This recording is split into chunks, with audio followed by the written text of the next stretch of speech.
It's the Blair Witch Project meets Evil Dead meets Dashcam in Deadstream, a Shudder original written and directed by Vanessa and Joseph Winter. This stars Joseph Winter as internet influencer Sean Ruddy, who has a mega popular show that everybody absolutely loves called The Wrath of Sean, where the man puts himself in constant danger to face his fears in the form of jackass-style stunts, such as insulting cops and running away from them as they try to chase him down, or being locked in a trunk because he's terrified of confined spaces, I can identify with that, and being snuck across the Mexican-American border.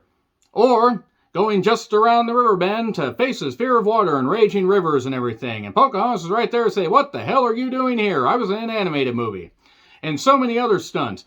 And everybody loves the show until one particular stunt/incident led to his channel being demonetized, and now he basically is doing anything he can to rebuild his social media empire and rebuild his reputation. So he says, "I confronted all my fears, but one, ghosts. I'm going to go to this haunted house, and I'm going to confront these ghosts. I'm going to antagonize these ghosts, and I'm going to live stream all this. You guys are going to love it, and I'm going to do everything I can to basically not give myself an out. I'm going to do everything possible to stay in this house overnight, and it's going to be great. And I'm going to make all the money. I'm going to get all the monetization. It's going to be great." Of course, in a horror movie with a concept like that, naturally things do not go well. And Sean has to do everything he can, including utilizing the people in the chat, to survive at all costs.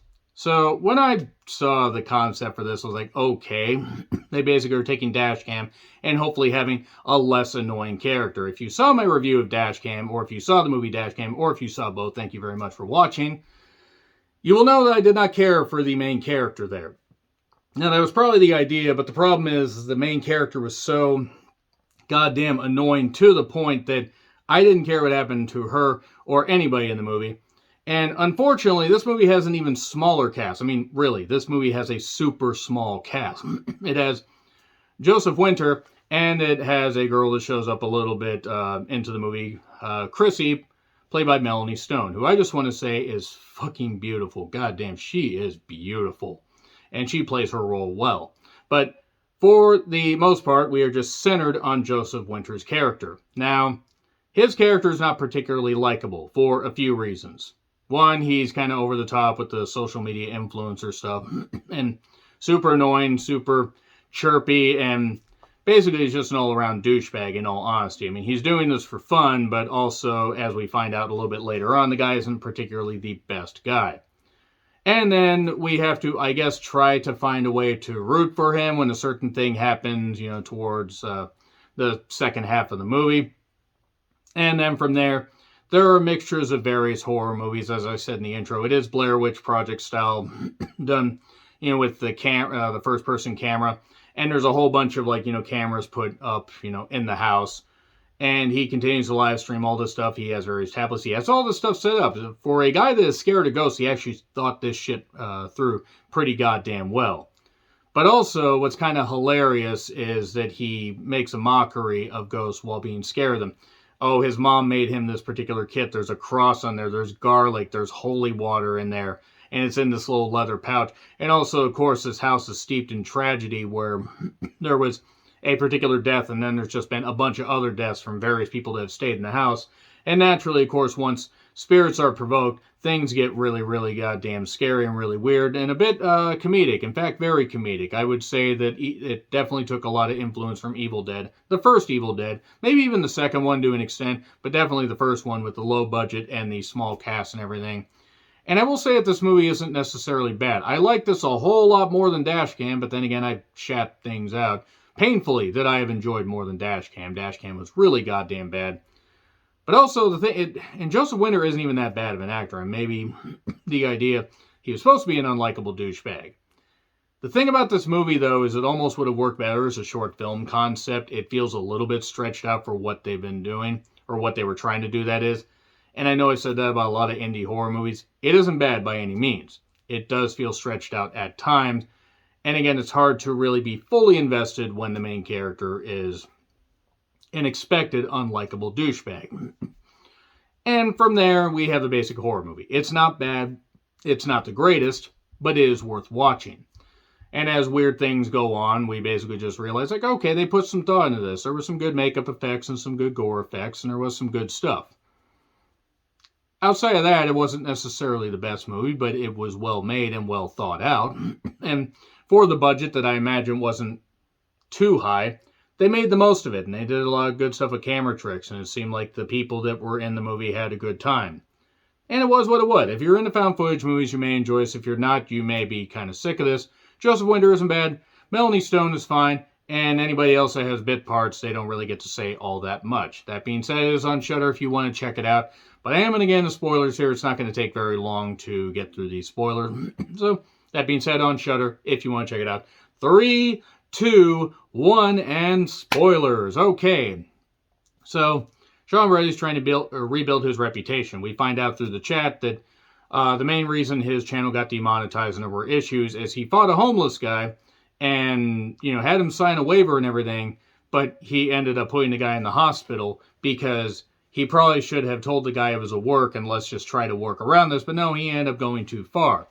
So now he's trying to rebuild his reputation doing that, and he angers these ghosts. There's this, this vengeful spirit who is a poet named Mildred, who basically is just vicious and vile and everything, and after losing a love, and after writing poetry, but losing her love that died just a couple days before she was supposed to go see him, she hangs herself in the house.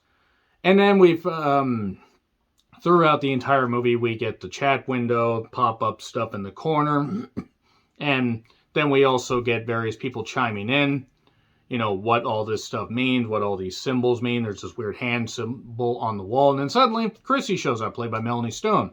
And she found him, she's a great fan, she's a big fan, and she just wants to help him. She just wants to help him. Kind of convenient all this happened after he's been trying to summon these ghosts and everything. Geez, almost like Chrissy's Mildred, by the way, just in case you didn't figure that out. It becomes increasingly obvious. He puts camera, work on her, and she goes around, does all this stuff, and then after they try to do this incantation and he does this Latin chant along with her, of course it ends up being something that's not for peace. It's actually to give your soul to this particular person, and you will be bound to the house. Also, there's this stuff about the dad that built this house for Mildred because she was really, really strange, and the townsfolk were a little bit scared of her. And from there, we get, once Chrissy, reveals herself as Mildred, even though that should have been obvious to anybody, and she wasn't actually a fan, she bites him, the second act kicks off, and he has to panic and figure out all this stuff and whatever. And the funniest thing about all this is this could have been avoided if he wouldn't have been such a chicken shit and not thrown his spark plugs out of his car into the woods nearby, and also wouldn't have dropped the key to the house in his in the vent. And there you go from there. That's pretty much it. He just did everything stupid possible and then basically ended up needing all that shit to get out. So once he's bit on the neck, you would think that, okay, maybe he's infected by a ghost. No, it's not that. Chrissy continues to stalk him. And then people end up translating that particular chant that he made. There's this professor that chimes in, or this kid even that chimes in about this hand thing, and the thing on the wood with the hand. Yeah, it was actually to bound the spirits there, and you broke it, so now you're pretty much screwed. And then basically there's this professor who chimes in about what the Latin phrase means, and she has it's like you gave your soul, now you need to get your soul back, but the soul's back in Pog form. You sold my soul for Pogs? And then after we find out that he put that homeless man in the hospital, he has to apologize. He ends up jumping out the window, kind of shatters his leg, but limps along just fine, finds the spark plugs, but there's a weird demon there. But then a cop shows up. The cop's actually the dad. Says, you shouldn't hurt people, Sean. You shouldn't hurt people. You shouldn't hurt people. And then he has to escape from them. There's this funny moment where he has this potato gun that he uses in another stunt and shoots the dad, and it's almost like Evil Dead style where he slides down the gun. It's kind of funny. And he has to go back to the house because he figures it out. He's like, wait a second. She's collecting all these souls, all these people here. She's trying to build a following. She's like the first social media influencer. So he uses his idea of a copyright strike, because he sang Surfing USA during one of his videos, and the Beach Boys claimed it or the estate of the Beach Boys, or whatever. I don't know if they're all still alive, in all honesty. And they got all his money. So he's going to do that. He's going to find a way to bind her and get his soul back. All right, let's demonetize this bitch. And then it sort of picks up and sort of is funny. He apologizes just before all this stuff's going to go down. He apologizes for sneaking across the border, fighting the homeless guy who turned out to be black. I apologize to the blacks and Mexicans. Yeah, they're really going to appreciate being called that. Good stuff. I have a great relationship with the blacks, is what he should have said in his Zap Brannigan voice. And then he ends up getting caught by Chrissy, thrown in this bathtub that had still pond water, and he's possessed, and then he's not possessed, and he gets unpossessed. And he hits her in the head with a cleaver and drags her to this chalked out hand symbol that's just like the one he found on the wall, and he tries to bind her. The problem is he needs a sacrifice of flesh, a pound of flesh, basically. Chrissy's finger was in a particular box that he found earlier, so he's like, I gotta cut off my finger. So he cuts off his finger to bind the spirits to him, and so Chrissy's sent to hell, and then the basement burps blood.